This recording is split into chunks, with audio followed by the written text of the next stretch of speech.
Before you reach for your phone, before the world tells you who to be, you have a sacred moment. Your mind is still yours. The person you want to become is waiting. Words aren't just sounds, they're seeds planted in your consciousness. They build the house you live in. The ancient Stoics knew this. Marcus Aurelius wrote, "The happiness of your life depends upon the quality of your thoughts." The battle for a meaningful life is won or lost in your mind, in those first quiet moments when you decide what voice gets to speak. The science of transformation. Neuroplasticity proves our thoughts create neural pathways. Repeat a thought enough, and it becomes a highway in your brain. Your mind reshapes itself based on what you feed it. The words you speak each morning are the first meal your consciousness consumes. Make it powerful. Here are 5 words rooted in Stoic wisdom that will transform how you see yourself, your challenges, and your potential. 1. I choose my response. Life will test you. That's guaranteed. The question isn't whether hardship will come, but who decides what it means. Viktor Frankl survived Nazi concentration camps and discovered, between stimulus and response there is a space. In that space is our power to choose our response. Your phone buzzes with bad news, an old injury flares up, a dream hits a wall. In each moment you stand at a crossroads. Most people react automatically, collapsing into helplessness, letting frustration consume their day. But when you say, "I choose my response," you're claiming sovereignty over the one thing no one can take, your choice. Epictetus taught that we don't control what happens to us, but we absolutely control how we respond. When you focus energy on what you can control, your response, you become unstoppable. Tomorrow morning, before you check your phone, speak these words, "I choose my response." Then watch life test you. That financial complication, that betrayal, that setback. Feel the pause before you react. In that pause lives your power. You're not suppressing emotions. You're recognizing that between what happens and what you do next is your freedom. Repetition rewires you. Every morning you claim this truth. You lay down new neural pathways. Over time, choosing becomes your default. Marcus Aurelius wrote, "You have power over your mind, not outside events. Realize this and you will find strength. You are not helpless. You are someone who chooses." 2. Growth lives. Here, pain is not your enemy. Discomfort isn't evidence that something went wrong. When you feel stretched beyond what's familiar, that's not punishment. That's growth knocking. The Stoics called this amor fati, love of fate. Not just accepting what happens, but embracing it as necessary for who you're becoming. Seneca wrote, "Difficulties strengthen the mind as labor does the body." Most people run from discomfort their entire lives. They stay in situations that drain them because leaving feels hard. They keep dreams small because reaching higher means risking failure. They've convinced themselves that comfort equals happiness. But comfort is where dreams go to die. When you say, "Growth lives here" each morning, you rewire your relationship with discomfort. That anxiety before trying something new, that's your old self making room for your new self. That frustration when progress is slow, that's depth being added to your character. You sit down to learn that skill you've postponed for years. The first attempts are clumsy. Every instinct screams, "Quit." But you've trained yourself. Growth lives here. This discomfort is neural pathways forming. Your brain is literally changing shape. Or maybe the discomfort is emotional. A relationship needs a boundary you've never set. Your heart races. Fear overwhelms you because you're about to prioritize your needs when it might disappoint someone else. Growth lives here, right in this fear, right in this moment where you choose yourself, even though it terrifies you. Epictetus was born into slavery. He could have spent his life in bitterness. Instead, he found freedom in the one place chains couldn't reach, his mind. He grew through those conditions, not despite them. Say it when things feel easy and when they feel impossible. Growth lives here. You're building a version of yourself that doesn't shrink from challenge. Someone who understands the best things in life live on the other side of what scares you most. 3. Today matters most. Yesterday is a ghost. Tomorrow is a promise no one can guarantee. But today is breathing. Today is here. Today is the only canvas where you can actually paint. The Stoics were obsessed with this truth. Marcus Aurelius wrote, "Confine yourself to the present, not because the past doesn't matter, but because this moment is the only place where your power lives." Think about the mental energy you waste. You replay conversations from last month, wishing you'd said something different. You relive mistakes from years ago. Or you project into next week, creating disaster scenarios, rehearsing arguments that may never happen. Meanwhile, today slips through your fingers. When you say today matters most each morning, you're training your mind to come home. Home to this breath, this moment, the only time and place where you can build the life you want. You wake with your mind racing ahead to everything that needs to happen this week. Deadlines stack like mountains. Anxiety floods in because your brain is trying to solve 5 days of problems at once. But you've trained yourself. Today matters most. Yes, those things exist. But right now, what actually needs your attention? Making your bed, drinking water, moving your body. The future will arrive one present moment at a time. You don't need to carry all of it right now. Or maybe you're haunted by who you used to be.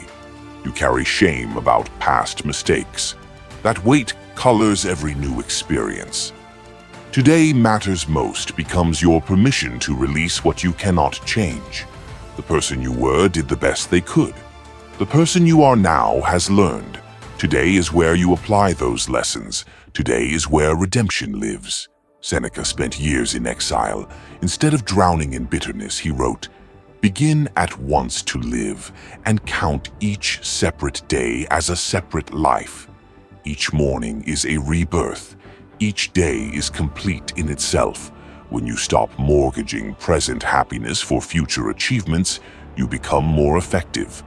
When you stop bleeding energy into an unchangeable past, you have more strength for today's challenges.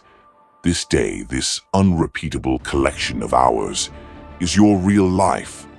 Not someday, not back then, today, right here, right now." 4. I am enough. You've been carrying a lie that feels like truth, that you need to be more before you deserve peace, that you need to achieve more before you can rest, that you need to fix yourself before you're worthy of love. That lie ends now. When you say, "I am enough," you're not claiming perfection. You're claiming wholeness. Your value isn't contingent on productivity. Your worth isn't measured by approval. Your humanity isn't something you earn. Epictetus taught that our true nature is already complete within us. He said, "He is a wise man who does not grieve for things he has not, but rejoices for those he has." The world trained you to feel insufficient. Every advertisement whispers you're incomplete. Every social media scroll suggests others figured out something you're missing. Every comparison says you're falling behind. The treadmill never stops. The finish line keeps moving because the game is rigged. You were never meant to arrive. You were meant to keep chasing. What if you stepped off the treadmill? What if you asked, "Who decided I wasn't enough?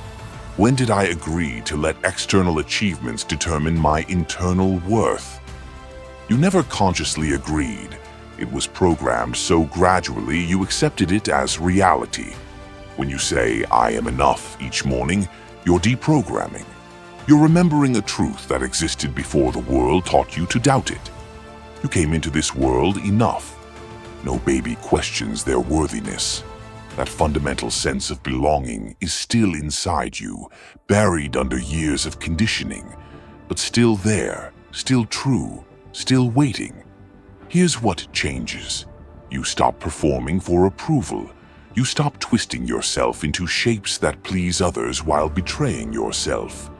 You say no without guilt. You exist without apology. Someone questions your choices. Their doubt would have sent you spiraling.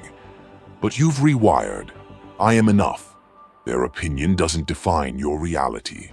Marcus Aurelius, the most powerful man in the known world, wrote, "Very little is needed to make a happy life. It is all within yourself, in your way of thinking. Say it even when you don't believe it yet. I am enough." You're not convincing yourself of fantasy. You're remembering a fact the world made you forget. You are complete. You are whole. You are enough. 5. I release control.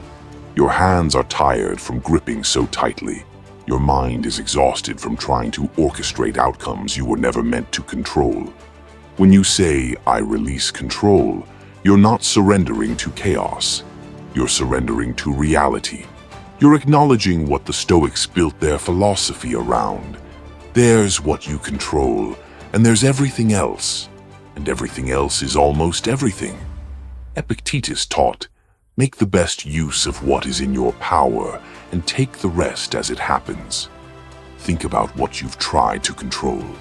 Other people's opinions, how quickly dreams manifest, whether loved ones make choices you think they should, the timeline of healing. You cannot control any of it, but you've spent enormous energy trying, energy that could have gone toward what you actually can influence, your effort, your attitude, your growth, your responses. The illusion of control feels safe. If you plan perfectly, anticipate every variable, nothing bad will happen. But life doesn't work that way. The tighter you grip, the more life slips through your fingers. When you say, "I release control" each morning, you're practicing one of the most difficult and liberating skills, distinguishing between influence and control. You can influence many things. Show up with intention, do your best, communicate clearly, set boundaries. But after you've done what's yours to do, you must let go. Trust. Not that everything will work out how you want. Trust that you'll be okay regardless. You care deeply about someone making self-destructive choices. You've said what needed saying, offered support, shown up. But they're on a path you can't walk for them. Every instinct wants to save them, control their decisions. I release control. Something shifts, not in their life, but in yours. You can still love them, still be available, but you stop carrying responsibility for choices that aren't yours. Everyone has their own path, their own lessons, their own timing. Or maybe you're trying to control time itself. You have a vision of where you should be by now. But life had different plans, detours you didn't choose, doors that closed when you were certain they'd open. I release control. The timeline isn't yours to dictate. You can work hard, stay committed, but you can't force readiness before its season. Seneca wrote, "Luck is what happens when preparation meets opportunity." Your job is preparation. The opportunity's timing, not in your hands. Marcus Aurelius wrote, "You always own the option of having no opinion. There is never any need to get worked up about things you can't control." Say it each morning. I release control. Feel your shoulders drop. Feel your jaw unclench. You're not giving up. You're giving over. You're trusting life enough to stop fighting it. In that acceptance, you'll find the peace you've been searching for. Your new beginning. 5 words. 5 mornings. 5 keys to unlock a mind that's been holding itself prisoner. I choose my response. Growth lives here. Today matters most. I am enough. I release control. These aren't just words. They're the foundation of new internal architecture. They're the language of someone who's decided their inner world matters more than outer circumstances. The Stoics forged these principles in exile, slavery, war, and grief. In the messy reality of being human, when being human is hard. You rewire your mind one morning at a time, One word at a time, one choice at a time. There will be days you forget, days when old patterns pull you back. That's not failure, that's being human. You don't need perfection, you need commitment. These 5 words are waiting for you every morning. They won't force themselves on you. They won't work unless you do. But if you show up, if you speak them with intention, if you let them guide how you move through your day, they will change you. Not overnight, but undeniably. Your mind is listening. What will you tell it tomorrow? You are the architect of your mind.